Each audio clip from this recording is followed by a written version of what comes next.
नमस्कार. आज आपण नाणेघाट लेणी आणि व्यापार केंद्राबद्दल चर्चा करणार आहोत.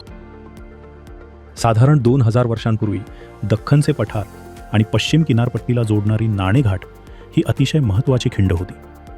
ही खिंड दक्षिणपथ नावाने ओळखला जाणाऱ्या प्राचीन व्यापारी मार्गाचा भाग होती, जी पैठण, नाशिक, तेर, कराड आणि कोल्हापूर सारख्या शहरांना सोपारा, कल्याण, घारापुरी म्हणजेच एलिफंटा आणि चौल सारख्या बंदरांशी जोडण्याचं काम करत असे.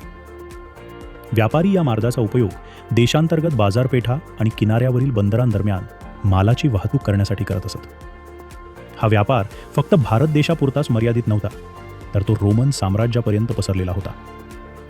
The Periplus of the Erythraean Sea नावाच्या ग्रीक पुस्तकामध्ये परदेशी व्यापाऱ्यांनी या मार्गाचा वापर केल्याचा उल्लेख आढळतो. नाणेघाट ह्या नावाची उत्पत्तीसुद्धा नाणे या शब्दापासून झाली असावी, ज्यावरून त्याचा व्यापाराशी असलेला संबंध अधोरेखित होतो. खिंड चढून गेल्यानंतर प्रवाशांच्या सोयीसाठी दगड कोरून लेणी तयार केलेली आहे. कल्पना करा की खडतर प्रवास करून आल्यानंतर या लेणीमुळे व्यापाऱ्यांना विश्रांती आणि निवाऱ्याबरोबरच पाण्याची सुद्धा सोय उपलब्ध होत असे. लेणीच्या आजूबाजूला असलेल्या अनेक पाण्याच्या टाक्यांमुळे ही गोष्ट लक्षात येते. अशी मान्यता आहे की लेणीच्या जवळच असलेल्या एका मोठ्या दगडी भांड्याचा उपयोग त्या काळात जकात वसुली करण्यासाठी केला जात असे. पण यात्रेकरूंसाठी अत्यावश्यक असणाऱ्या पाण्याची साठवण करण्यासाठी सुद्धा त्याचा वापर होत असावा, ही शक्यता देखील नाकारता येत नाही.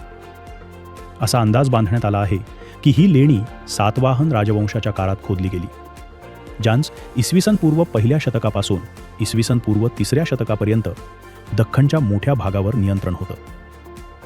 लेणीमध्ये याच काळातील एक महत्त्वाचा शिलालेख आढळून येतो. हा शिलालेख राजा वेदीश्री यांनी तयार करून घेतलेला असून त्यामध्ये राणी नागनिका यांचा उल्लेख केलेला आढळतो. शिलालेखाची सुरुवात प्रजापती, इंद्र, वासुदेव आणि कार्तिकेय अशा विविध देवतांच्या आवाहनाने होते. त्यानंतर शिलालेखात सातवाहन वंशाचे वर्णन केलेलं आहे आणि राजघराण्यातील सदस्यांची प्रशंसा केलेली आढळते.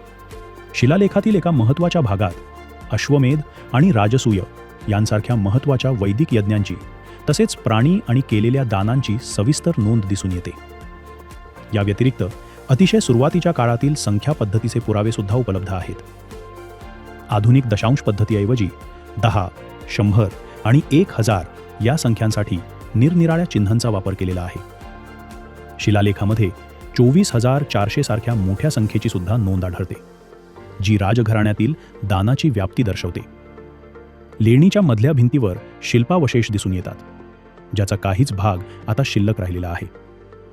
सातवाहन राजघराण्यातील सदस्यांची शिल्पे या भिंतीवर होती, ज्यामध्ये संस्थापक सिमुका सातवाहन, राजा सतकर्णी, राणी नागनिका आणि इतर राजकुमारांचा समावेश होता.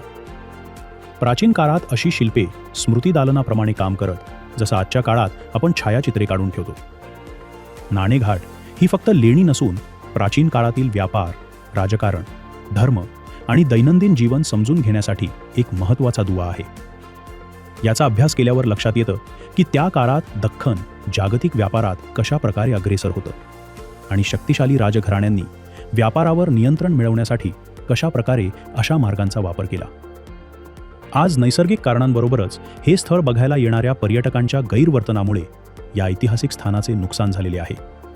त्यामुळे नाणेघाटाचे जतन करणे ही आपणा सगळ्यांची सामूहिक जबाबदारी आहे. पुढील पिढ्यांसाठी हा 2000 वर्षांचा वारसा टिकावा म्हणून खबरदारी आणि जागरूकता ठेवणं गरजेचं आहे.